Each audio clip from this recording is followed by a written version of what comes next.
लालू की शैतानी। सब उसे लालू कहकर पुकारते थे। वह सब तरह के कामों का मिस्त्री था। बच्चों के टूटे छाते ठीक करना, उनके फटे कुर्ते सिलना आदि कामों में उस्ताद था। मुझे याद नहीं कि उसने कभी किसी काम के लिए मना किया हो। काम भी बहुत अच्छा करता था। लालू में असाधारण ताकत थी और साहस भी खूब था। अखाड़े में उसके सामने कोई टिक नहीं पाता था। डर क्या होता है, लालू ने यह जाना ही नहीं। हाँ, उसमें एक बड़ा दोष था। वह दूसरों को डराने का कोई अवसर हाथ से जाने न देता। बड़ा हो या छोटा, सबको अलग अलग तरीकों से डराता। एक बार मनोहर चट्टोपाध्याय जी के यहाँ काली पूजा होने वाली थी। बलि देने वाला व्यक्ति बीमार था। सब सोच रहे थे कि बलि नहीं दी गई तो पूजा ही चौपट हो जाएगी। इसी उलझन में रात हो गई। तभी किसी ने कहा, लालू बकरा काट सकता है। उसने कितने ही बकरे काटे हैं। आदमी दौड़ाए गए ताकि लालू आए और पूजा पूरी हो। लालू सो रहा था। वह नींद से उठा और बोला, नहीं, मैं नहीं जाऊंगा। नहीं भैया, मना मत करो। बुलाने वाले ने समझाया। लालू बोला, मैंने बचपन में यह काम किया था, अब नहीं करूंगा। तभी लालू के पिता आंखें मलते हुए आए और बोले, दूसरा कोई नहीं मिला तभी तो ये लोग आए हैं। महाकाली नाराज हो गई तो उनके क्रोध से कोई भी ना बचेगा। उठो और अभी जाओ। लालू पिता की बात नहीं टाल सका, उठा और चल पड़ा। लालू जब मनोहर बाबू के घर पहुंचा तो उसे देखकर मनोहर बाबू की चिंता दूर हुई। जल्दी से बकरे को तैयार किया गया। माथे पर सिंदूर लगाकर गले में माला पहनाई गई।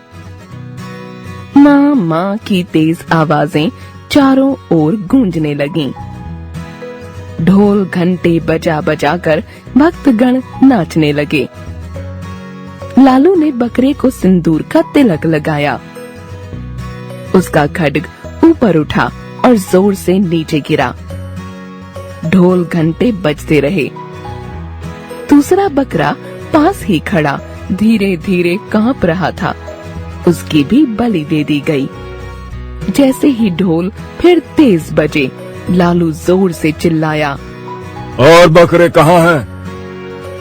बस 2 ही बकरे चढ़ाए जाने थे। एक आदमी ने कहा। लालू ने खड्ग को सिर पर घुमाया और आंखें लाल लाल कर बोला, बकरा नहीं है, यह नहीं हो सकता। जय माँ काली, अब तो मैं किसी और की बलि जरूर चढ़ाऊंगा।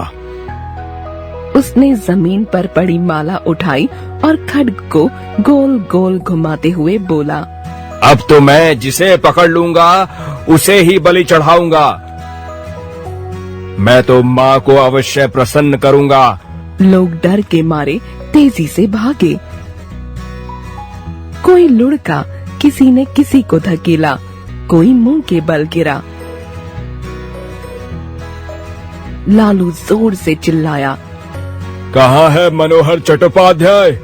कहाँ गया पुरोहित? मनोहर बाबू मंदिर के पीछे और पुरोहित जी झाड़ियों में जा छिपे थे।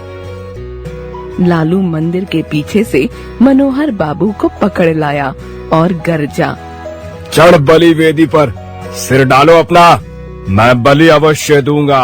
आज मेरे सिर पर खून सवार हो गया है। मनोहर बाबू थर थर कांपते हुए बोले, लालू भैया, मैं बकरा नहीं आदमी हूँ। मैं तो तुम्हारा चाचा हूँ। मैं कुछ नहीं जानता। चलो, मैं तुम्हारी बलि चढ़ाऊंगा। माँ का आदेश है। मनोहर बाबू फपक कर रो पड़े। बोले, भैया, वह जगत जननी है, माँ तो माँ है, वह बलि का आदेश नहीं दे सकती। लालू ने कहा, माँ, जगत जननी, अब तुम्हें सारी अक्ल आ गई। अब माँ का आदेश नहीं है? फिर कभी चढ़ाओगे बकरा? फिर काटोगे? बोलो। मनोहर चट्टोपाध्याय बोले, कभी नहीं। मैं माँ के सामने 3 बार कसम खाता हूँ। आज से मेरे घर में बलि बंद। सच कहते हो? बिल्कुल सच बेटा, मेरा हाथ छोड़ दो। लालू ने हाथ छोड़कर तेज छलांग मारी और गर्जा। कहाँ है वह पुरोहित?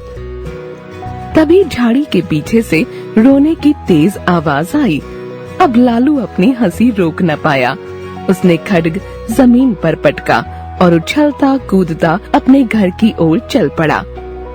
कुछ देर बाद सबकी समझ में बात आ गई। धीरे धीरे सब लौट गए। चट्टोपाध्याय महाशय ने कहा, कल सुबह उस शैतान को उसके बाप से ही न पिटवाऊं तो मेरा नाम भी मनोहर नहीं।